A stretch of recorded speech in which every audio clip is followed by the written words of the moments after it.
Hello, hello, hello. Y'all give me a second and pull up the video.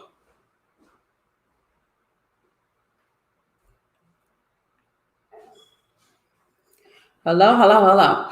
All right, if this is the first time you've been to one of my live streams, my name is Brill, and what I do simply is I create pedestal wives. So let's talk about the 10 laws of power that women should apply immediately to win in relationships.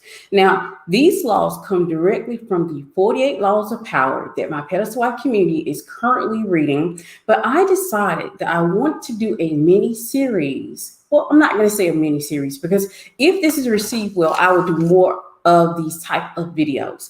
But in order for me to do more of them, you have to like, comment, share, and subscribe to the channel. So I'll know that you like this type of content. So let's talk about the 10 laws of power. And you all do not know how hard it was for me to choose just 10, because I could literally teach you 10 laws of power within relationships, 10 laws of power in how to vet, 10 laws of power to eliminate men who aren't providers. There's so much that I can do with the 48 laws of power. It will blow your mind. So let's talk about the first law. Well, first two laws that we're going to talk about that you need to apply immediately within the relationship so that you can win in that relationship. That would be law 3, conceal your intentions, and law 4, always say less than necessary. Women like to talk. Women like to give information. Women like to be helpful. But with these laws, the best thing to do is to learn how to breadcrumb yourself, which means you only give just enough of yourself in the conversation or about yourself in that conversation so that he really doesn't get a true feel or of who you truly are. I want you to learn how to breadcrumb yourself and conceal your intentions and always say less. And I'm going to help you out with this, because a lot of times what happens, a lot of women, wives or pedestal wives are like, what do I say when you ask me a question that I'm uncomfortable with? You can simply say, I am uncomfortable answering that question right now. That is totally okay, and it's totally fine. What makes that different from I'm uncomfortable with asking this question right now is the tone and the body language. Make sure you pay attention to that, because mystery is important to keep men intrigued. So let's go to the next law. Law 11, keep people dependent on you. Now, let's go a little deeper, because I'm one of those women. I like to read between the lines. I like to interpret things for my own self. It sounds like it's very literal, and some of you are actually applying this law very literal. Now, let's say if you want a 50-50 relationship, you can make a man dependent on you by sex, the way you put it on him, the way you are sexual with him, also by money, by paying for half of the bills, also by doing for him. That is another way that you can make a man dependent on you if you're looking for a 50-50 relationship and you're not necessarily looking for a provider. Doing for him, that could be cooking, that can be cleaning. It just means that you're going to do something for him that he's going to become dependent on, and that is what is going to keep him dependent on you. But let's say if you're a pedestal wife, if you're a woman like myself, you would want to get a provider guide. So getting a provider guide, the key with this law is you need to make him dependent on the intangible things that you bring to the relationship. And what are those things? Be his peace. Inspire him with words. Be able to handle conflict. Be able to communicate. These are things that are intangible that can make a man dependent on you, because that sets you aside different than other women. And I just gave you 2 different ways you can do that, especially for some of the women who are not as concerned about that 50-50. And then also I want to make sure I talk to the women who are like me, who money matters, and we're looking for more of like a provider male. And that means intangible things would be what you make him dependent on. Now, law 13, when asking for help, appeal to people's self-interest, never to their mercy. See, one of the things that women are currently doing, you're trying to appeal to the human side of him. You're trying to shame him and make him feel bad because he's not taking care of his children, or he's not paying the bills, or he's not being the man that you desire him to be. And see, it is human nature, not just men. They want to do something for you when there's self-interest involved. So if they're going to get some type of benefit from doing something for you, then they may be on board. And you have to learn how to make things or present things in a way that is for self-interest, that's going to benefit him, that's going to say, oh, I'm going to do this because I'm going to get this out of it. So how would you go about that? So let's go about doing some examples. How about that? Let's say, for instance, that I can give you a twofer off the top of my head. Let's say, for instance, you had a bill that's coming through and you want to do a twofer. You want to apply Law 13 in the relationship, and also you want to test to see if he's a provider. So let me go ahead and give you the twofer that's going to help you to be able to apply both of these things in order to achieve your goal. You would say, I have a $300 bill. And it has never been this high. So I'm going to have to take some time. I'm going to have to take some time away just a little bit in order to work this out to see what I can possibly do. This is your twofer. On one hand, you're going to test him to see if he's willing to actually give you the $300 to take care of the things that you desire. And on the other hand, you're going to see if the Law 13 works. You're going to see if you put it out there that he is not going to get more of your time, because see, self-interest is a big deal. Women dismiss that. And you can use this in any other type of relationship. Remember, most people are willing to do things, stay alone, to get along if they are going to benefit from it overall. So you can use that as your twofer by testing him out and using the Law 13. Law 16. Use absence to increase respect and honor. When a woman gets into a relationship, it is a known fact that most women stop hanging out with their family members and their friends. Women have to remain separate entities and separate energies within a relationship in order to maintain that mystery. So pulling away from the relationship lets a man realize and appreciate the time that you do spend with him. But if you're spending every waking moment, all of your time with him, he is not going to have that time alone to appreciate you to appreciate your absence. So it is important that you learn to pull away and spend time with your friends and family. Learn to pull away and stay a separate entity and separate energy within a relationship, so that the mystery will remain and you will continue to be a fantasy. Law 20, which is absolutely my favorite one: do not commit to anyone. The reason this is my favorite one is because I watch young women all the time make this egregious mistake. They always want to commit as soon as very possible. You want to be someone's girlfriend, you want to be someone's fiance, or you want to be someone's wife, not realizing Law 20, if you use it effectively, you won't turn off the hunter in the man. See, men are natural hunters. So when you decide to commit and be a girlfriend, when you decide to take yourself out of the market and off the shelf and out of the dating arena for one man, then you also effectively deactivate the hunter in him. This is the reason why when women get in these relationships and in these long-term relationships, and a lot of times they complain that the men are no longer giving gifts, the men are no longer taking them on trips, there's no more expressions of love. That is because you committed. And committing to him, you effectively deactivated the hunter. There's no reason for him to hunt. There's no reason for him to pursue. There's no reason for him to give those gifts. There's no reason for him to shower you with expressions of love. And this also plays in to you married ladies. Some of you, and one of the things you have to realize is a married woman, in order to effectively utilize this law, you still do not commit, but you don't commit in the same manner. When you're dating, you don't commit in roles and responsibility. But when you're married, you don't commit in energy, which means that you have to make sure that during the relationship, you are always remaining your separate energy, your separate entity, which means you're a separate individual. You're a separate feminine woman. You're not trying to attach yourself to him and becoming a blurred expression of him. Basically, you're not trying to become the male version of him. You're going to remain to be yourself. You're going to remain to keep your individuality, and you're going to remain feminine, and keeping that polarity in a relationship, which is the number one mistake that women make in marriages. This is the reason why you're going to apply, as a married woman, you would still apply a law 20. You're just going to do it in a different manner. Law 21, play a sucker to catch a sucker. Seem dumber than your mark. Now, see, this is the thing that I do well, but most women hate this. And the reason they hate this is because women hate to appear less intelligent. They hate to appear less smart. They hate to appear less knowing.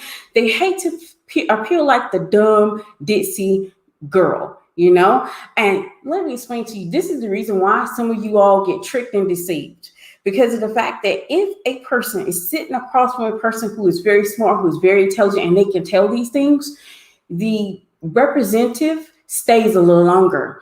But when you act, I ain't gonna say dumb, when you act less intelligent, when you act less all-knowing, it actually reveals the user in that person. Because think about it, when you're around someone who's less intelligent, don't you feel a lot more comfortable being around them? Don't you feel a lot more comfortable telling your secrets? Don't you feel a lot more comfortable with them because you don't feel like they're bright enough or smart enough to get an understanding of what you're really talking about? So people tend to get very comfortable around women or men who aren't that intelligent. So if you want to catch a sucker, play a sucker.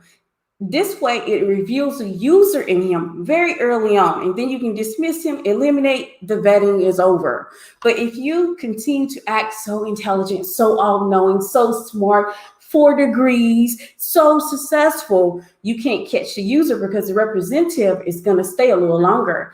And that means he's going to play the long game with you. But when he's thinking he's dealing with a woman who is a little slow, who's not as intelligent, who's not as smart, the user will come forth a lot faster and you eliminate and not waste as much time. So use Law 21 well. Law 25, recreate yourself. One of the things I've learned over the years is recreation and transformation. But in order to do that, you have to start becoming self-aware. Women don't really want to have those hard conversations or do the hard work that it takes to be creative and transform yourself. The thing is, you have to be willing to address the character flaws, your personality kicks, all your behavior issues. Do not be afraid of changing. Recreation, transformation is powerful. But when you get to the point where you're predictable, where you're the same, where you're not mysterious, when everything to know about you is seen, it's been seen, it's been understood, it is normal, then you take away that magical mystery, that transformation, that recreation.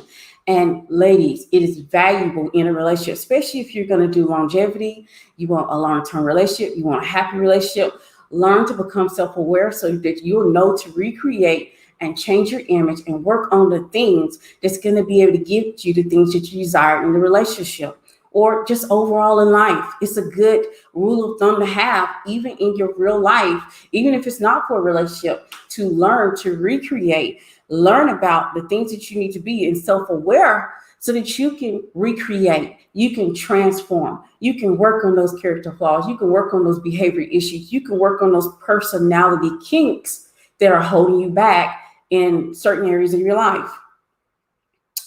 Law 31, control the opinions, get others to play cards you deal.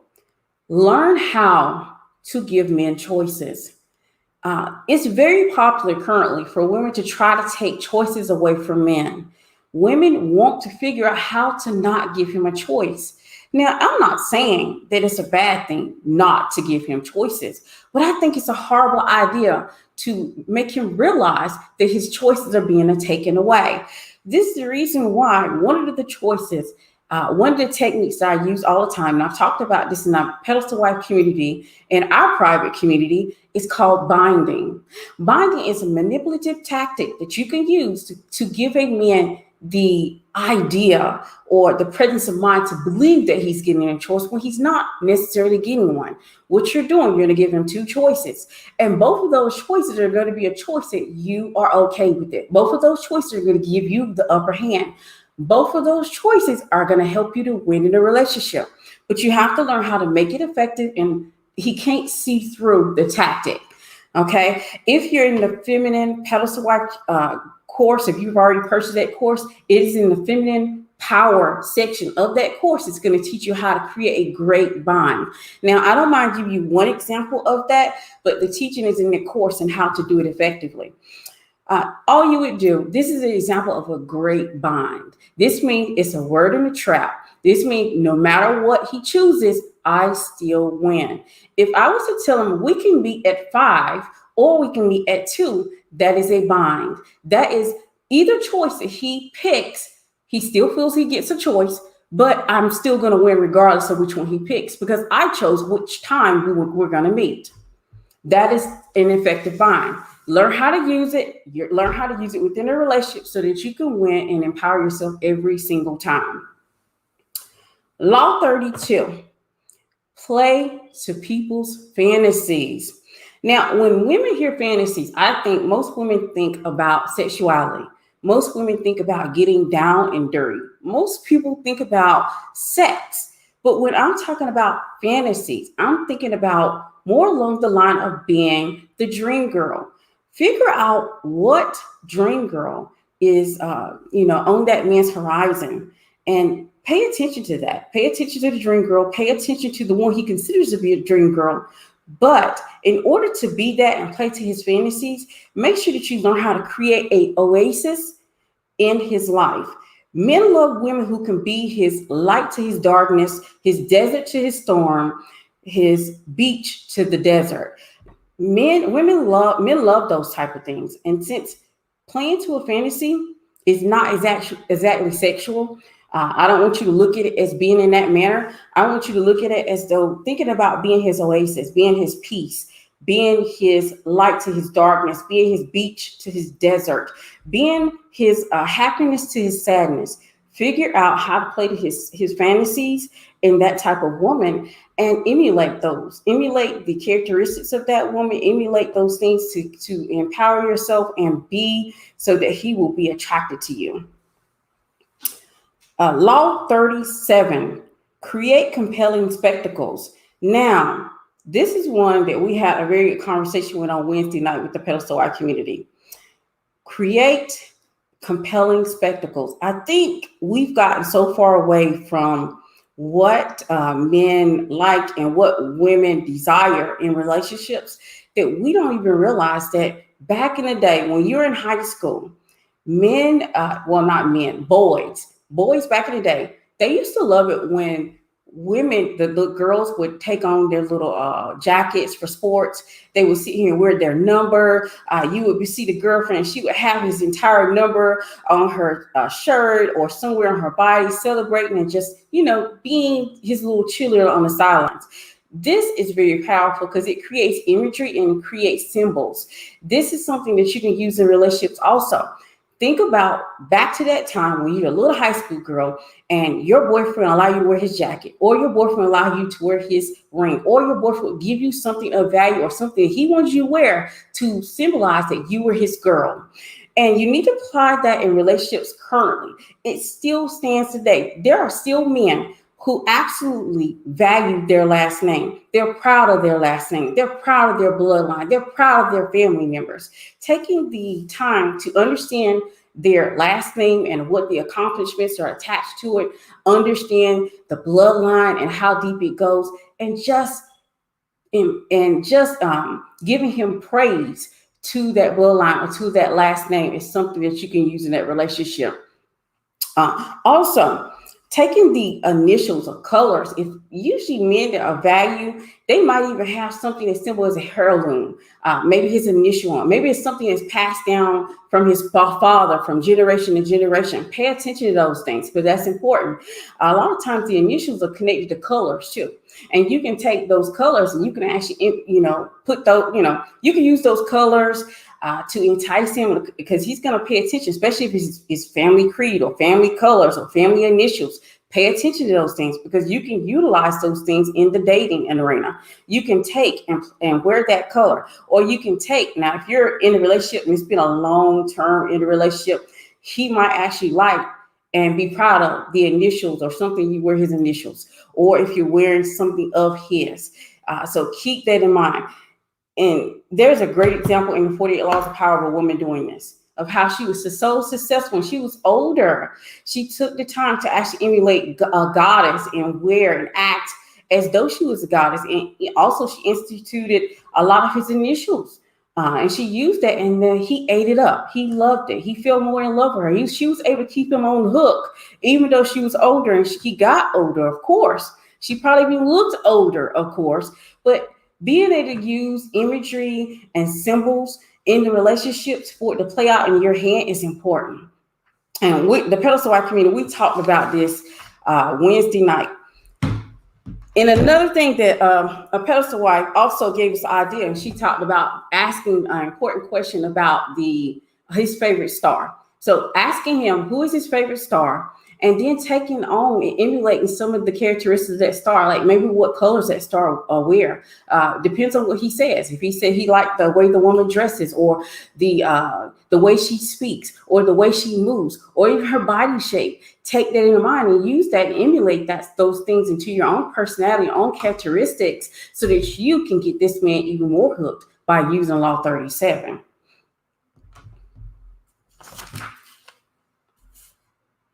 All right, so let me go ahead and take a quick second to see what everybody's saying. Hi, Pedestal Wives. Hi. How are y'all? How are you all today? Hopefully everybody's having a wonderful day. Okay, I want to make sure that I have not missed anything, but because I could actually went on and on and on. And I only chose 10 because of the fact that I did not want to be up here forever, because I'm going to try to get these 10 out, these 10 laws of power. And I am basing off the 48 laws of power, using them to actually be able to be successful in relationships. So, hi, Pedestal Wife. Did she just say 4 degrees, LORHOP? Hello, Pedestal. Hi, Pedestal Wives. Yes, when it comes down to it, women are trying to use their success, the things in their accomplishments, in order to get a man to basically choose them, to make a man feel as though they're the right choice. But the thing is, this is a mistake. As long as you're using those things, sex, business, education, in order to make yourself, you present yourself as being the right one for him, the representative is going to stay around a lot longer. The thing is, when you are around a person who acts as though they're ditzy, or they're not as smart, or they're less intelligent, you tend to get very comfortable very quickly. And in that comfort, you tend to release secrets.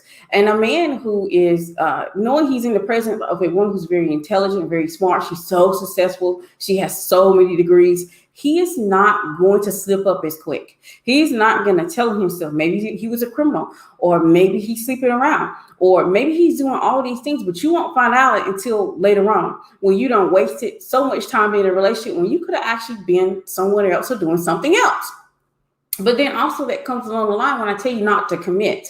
You cannot commit. The worst thing that women do is commit. When you commit to a relationship and he is not your husband, he has not given you a ring and a certificate, and you are committing to him. You are taking yourself off the shelf. You are no longer dating.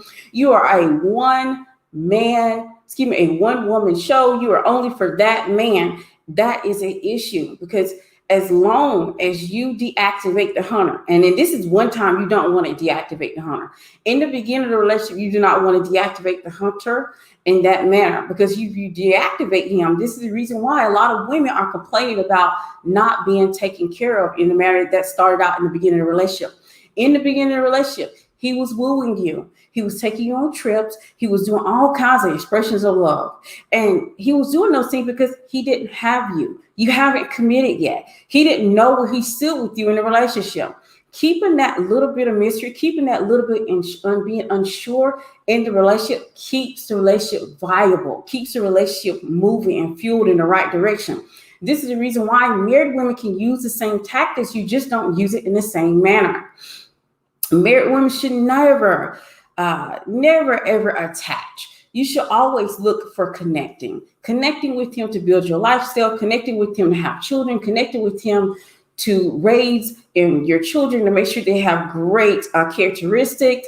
Connecting with him is going to be more beneficial to you than attachment, because as long as you are trying to attach, you can't be an individual, and that is the issue.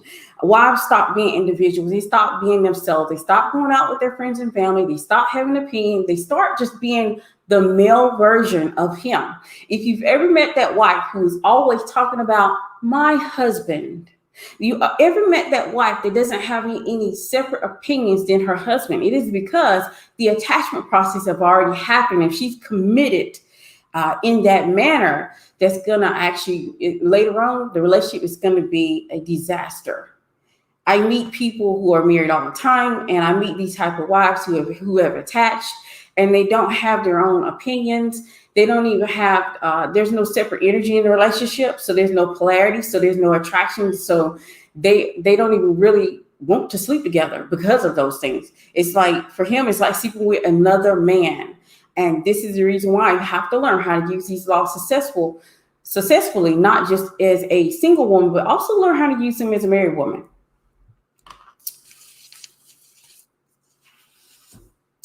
All right, so let's go and let's do a quick Q&A, and then we're gonna go. But if I can see that this type of videos, if you all are interested in getting a part 2, because I really do have some more information. I literally am sitting in front of 5 pages of notes that I have condensed to you so that we can get through it, and it's not hours and hours long. But I am willing to do a part 2. If you like, comment, and subscribe. I need to know that this is the type of content you want to hear again, because we can absolutely use the 48 laws of power, not just in relationship. You can literally use the 48 laws of power in vetting. You literally use 48 laws of power in order to make sure that you eliminate men who are not providers. There's a way to do that, but you have to know how to utilize and use those laws correctly. Remember, the laws are not literal per se. To some people, they are. And that is the reason why I think we miss how to interpret and how to utilize them in our real life.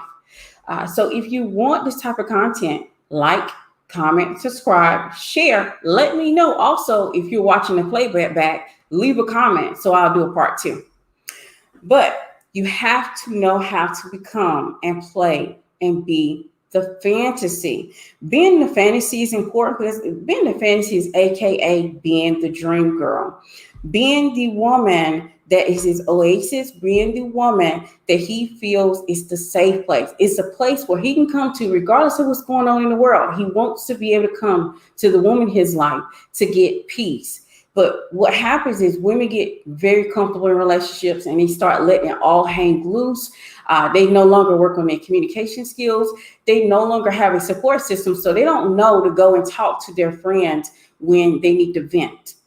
Really, this is the reason why you need friends. This is the reason why I don't really truly believe that men and women should be best friends when they're in a relationship, because you need friends. Women need a place to vent. You need a place to scream. You need a place that you can just say these type of things and say it in the manner that you want to say it and it not offend. You need that type of woman to support you. And this is the reason why I know and believe that we need women in our life who are like-minded, who are supportive, so that you can run this information by them. You can say, hey, girl, what do you think about this? I'm so mad about this. But then you wouldn't come and bring that to him in that manner. Your girlfriend is that girlfriend you can run by ideas for, and you can vent, and you can really get over that hurt so that you can present it to him and communicate it in a way to him that he's going to hear you. Because he's not going to hear you screaming, yelling, and your lack of communication skills. But he will hear you if you've had time to vent, you've had time to run it back, you had time to actually have a time with your girlfriends to vent, and then you can come to him calm, you can come to him and be the peace, you can come to him and be his happiness throughout his sadness. You can be that when you have your own support system. But see, women get in this relationship and they cut off all of their friends. They cut off all of their family. They cut off all of their support partners. They cut off all the people that are like-minded in their life, and they attach themselves to the man in their life. And this is the reason why we have so many women that are unhappy in relationships, because you feel that, oh, I'm just going to commute any kind of way with him. But men or women are different. They have different communication styles. They hear you different. And if you're not communicating in a way that he's going to hear you, you're going to go unheard all the time. And don't even get it started if you activate the hunter him in a negative way where you become prey, which is what happens with a lot of women. They're the prey in a relationship. They're the mistreated. They're the unheard. They are the ones that are getting the short end of the stick. And I'm so over and don't want women to have that in their life. I don't want that for you. Learn how to use the laws, not only as a single woman, but also learn how to use it as a married woman. It will be so helpful for you. Remember, married ladies, what you do, you are not committing in another way. You're just going to make sure throughout the entire relationship, you don't become picture perfect of him. You don't become the male version of him, because that's what happens in marriages. If the closer you get, the more connections that you build with him, the intimacy that you build with him, you tend to take on a lot of the person that you're with, opinions, ideas, and energy. And since you're doing that, you have to be cognizant and aware and self-aware. That's the reason I preach self-aware so much, because I know me being self-aware, I'm able to separate myself from my husband. But that is hard to do. The more time that you spend together, the more intimacy that you have, the more children that you have, the more that you build a life together, it is hard to separate you from him. But if you're self-aware, you can do that. And you have to do that within a relationship as a married woman. You have to realize that it's not going to work unless I'm an individual. It's not going to work unless I can be the feminine energy in the relationship. It's not going to work unless I can continue to be a person who carries her own opinions, continue to be my own version, my best version of me. So make sure that we learn how to ask for help and appeal to people's self-interest, never to their mercy. Because when I go through and I look at all of the videos of women trying to get gifts, allowances, and time from men, y'all are always trying to shame him. You're trying to shame him. You're trying to make him feel bad for not spending more time with you. You're trying to make him feel bad for not treating you correctly. You're trying to point out all his flaws. And let me explain to you, I'm going to speak for men this one time, this one moment. They don't care. They don't care. Most people don't care about that. Most people don't care about the shame. They don't care about you trying to get mercy, but they will care if you're trying to get things and it's going to benefit them.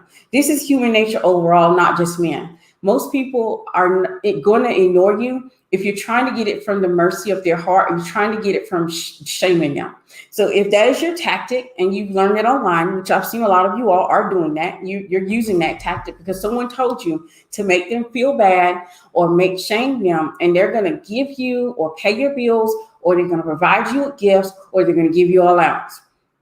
And I can tell you now that most men respond better to self-interest. If they're going to benefit from it, they don't mind giving it to you.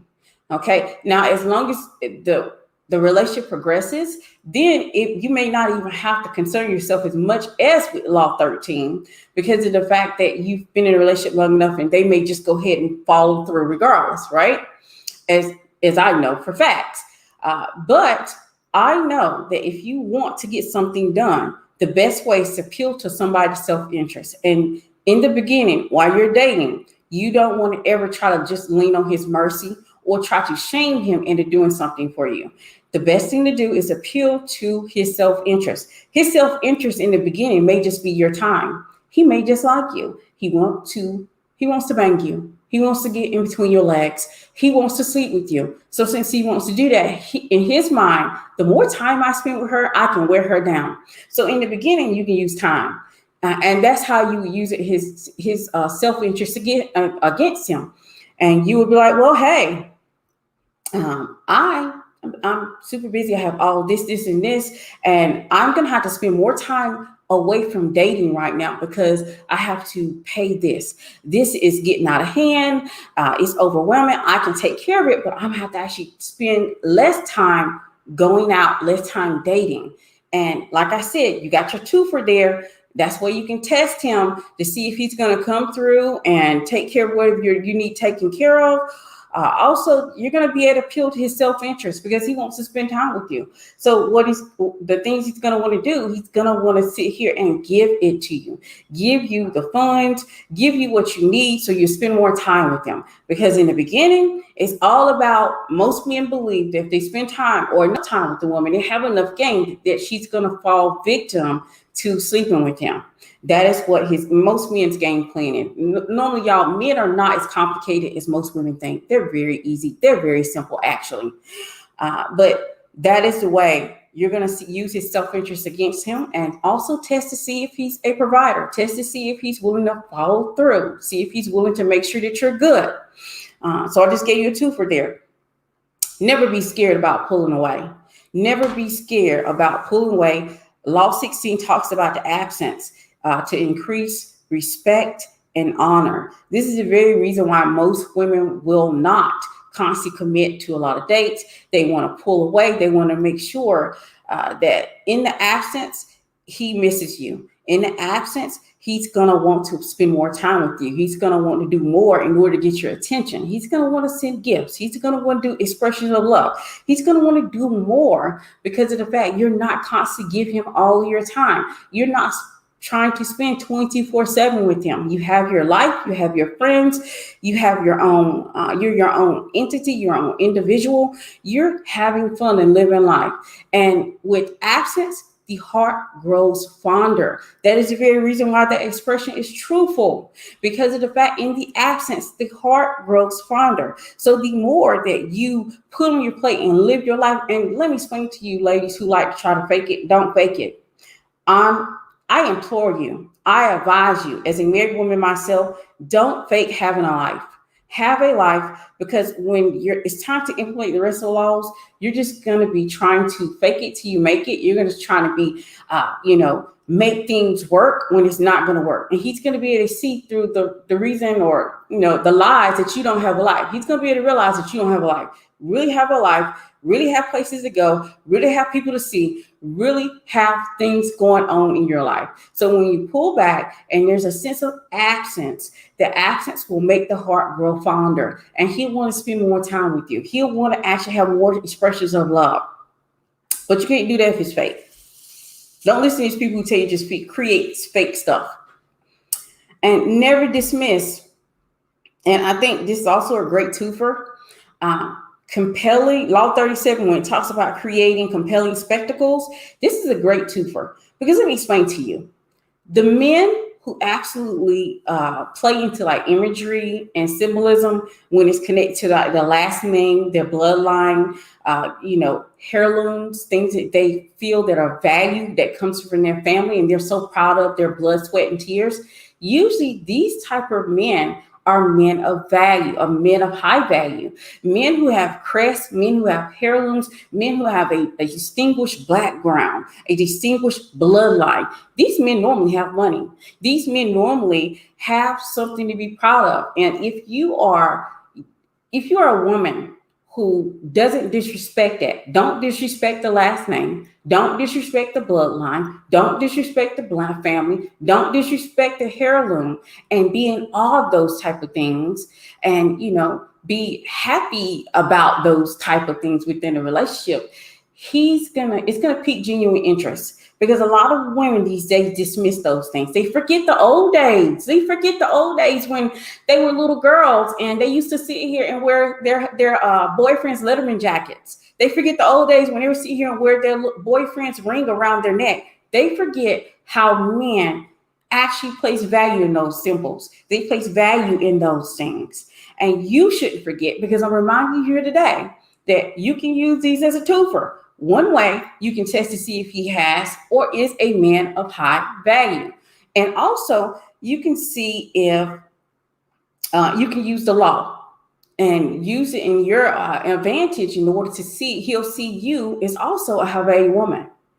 So you can use these things in order to, create genuine interest from him, because that is going to be surprising, because you would not realize how many women dismiss taking on their husband's name. So many women want to hyphen a name or want to eliminate his name or want to go on with their own name, not realizing if this man is a man of value, a high value man, he's going to want his name to continue. Men actually place stock in that.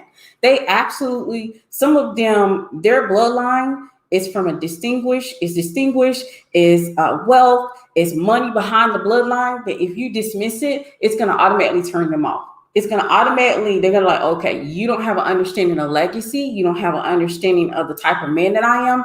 And I'm telling you, don't dismiss this. It's super important that you take this on and remember this law 37.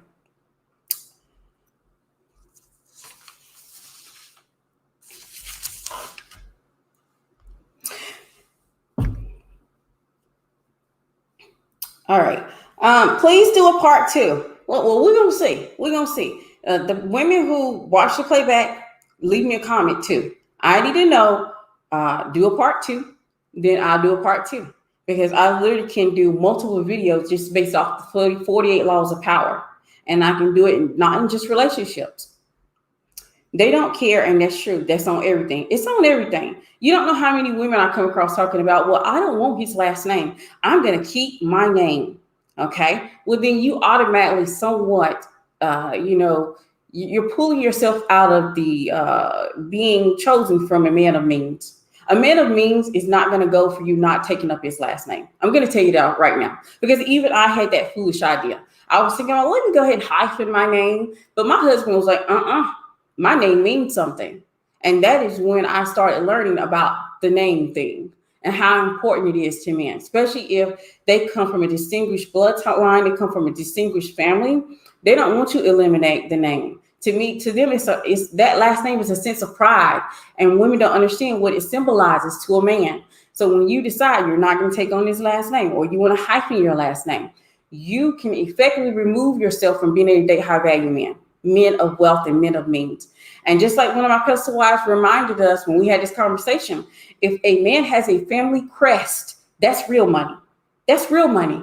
And if you don't think and be happy about that family crest and mention it and be impressed by it, you may eliminate yourself from the women that he's dating just because of that little detail, because this means you don't truly understand the being a high value woman. High value women understand crest, legacy, bloodline, last names, and how important they are to men. And I'm letting you know so that you don't make that mistake and you're able to use these things within a relationship.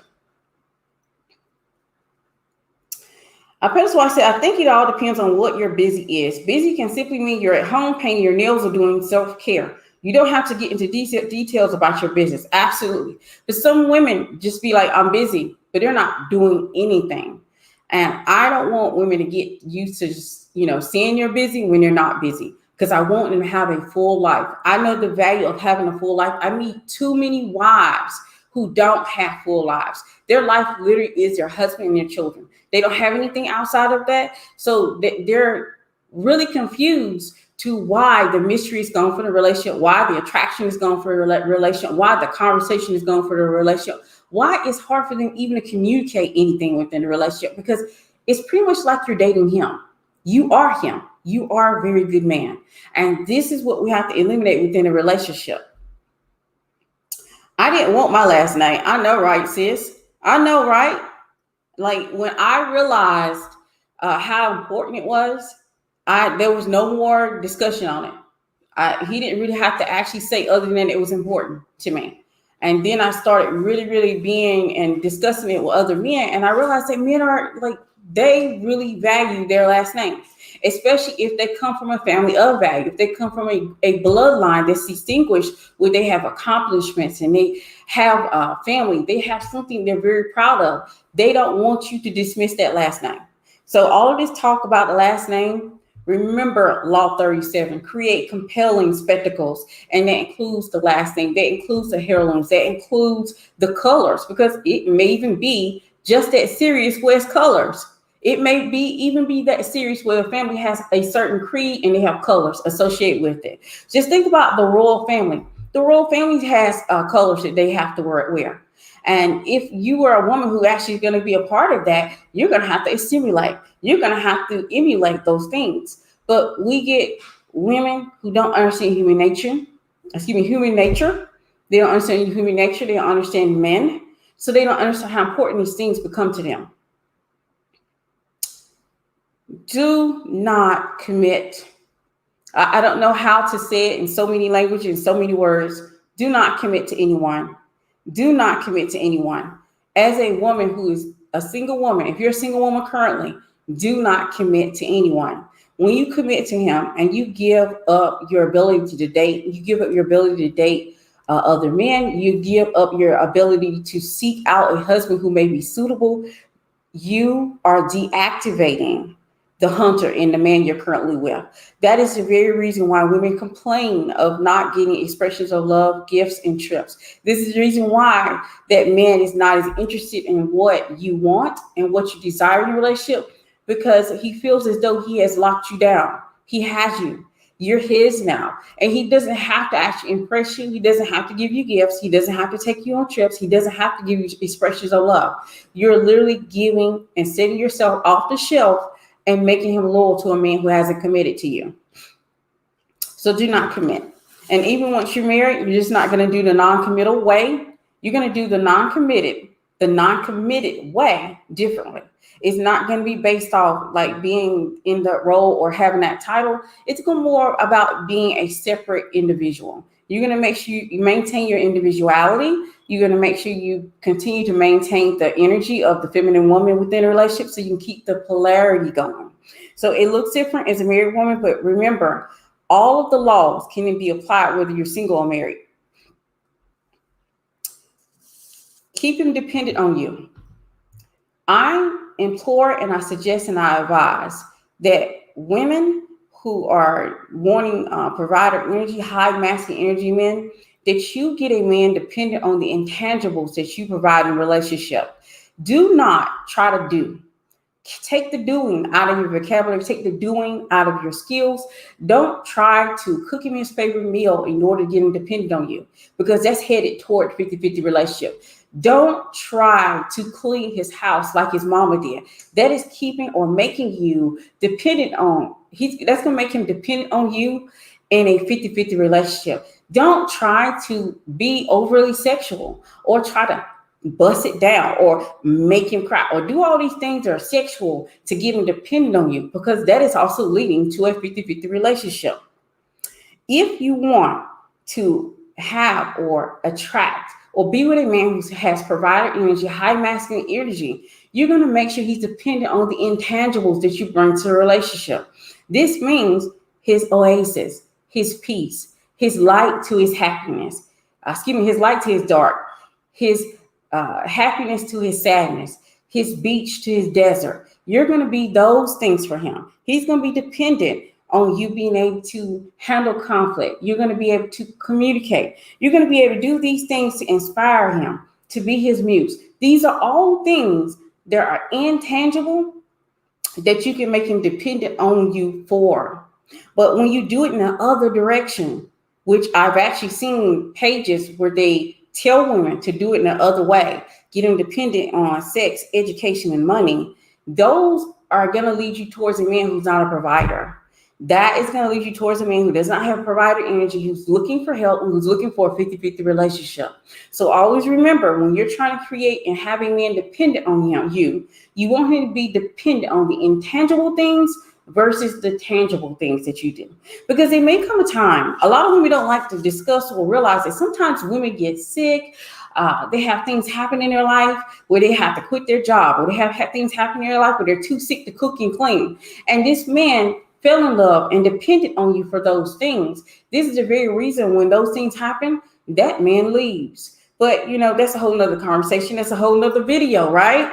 We're going to stay in focus on the 48 laws of power.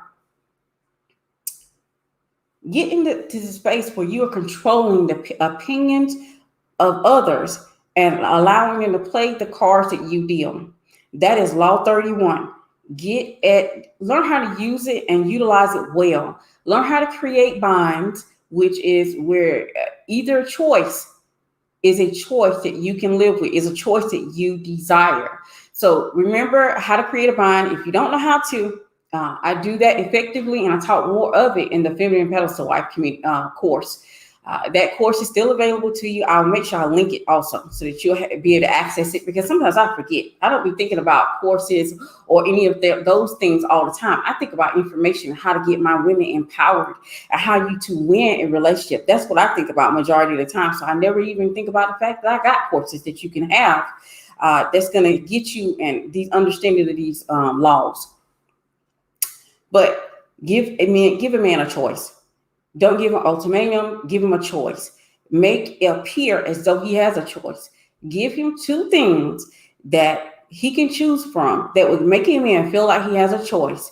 And an example of that is just, I'm gonna give you a simple one. Of course, it gets a little bit more complicated from there if you're gonna try to get gifts, allowances, or things from him. So I'm gonna give you one about the time. What if would you like to meet at 2? Or would 5 p.m. be a better time? In that very example, I just gave you two choices. Regardless, it's a bind. This means either choice that you choose, I still win. Either choice that you choose, I still get what I want out of the entire conversation. And that is what you have to learn how to do. You have to learn how to control the opinions and get others to play the cards that you deal versus you playing someone else's game.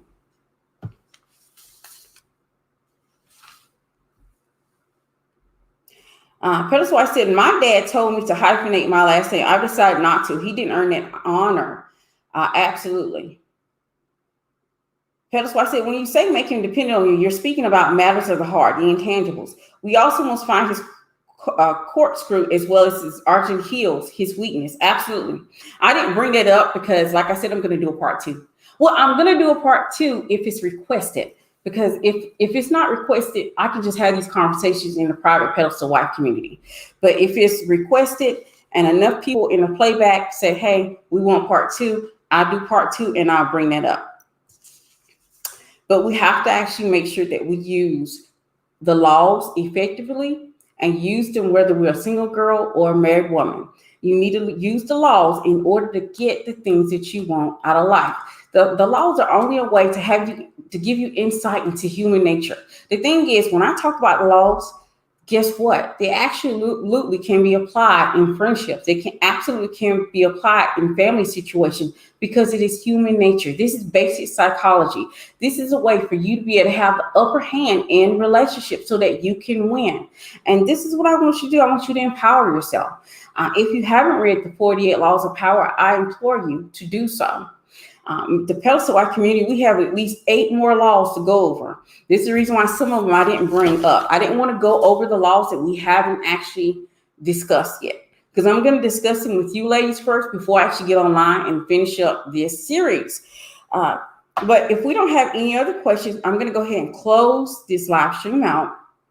Remember, the 10 laws of power that you can win in relationships, I just gave them to you. Empower yourself, win with having an understanding with human nature will help you win every single time.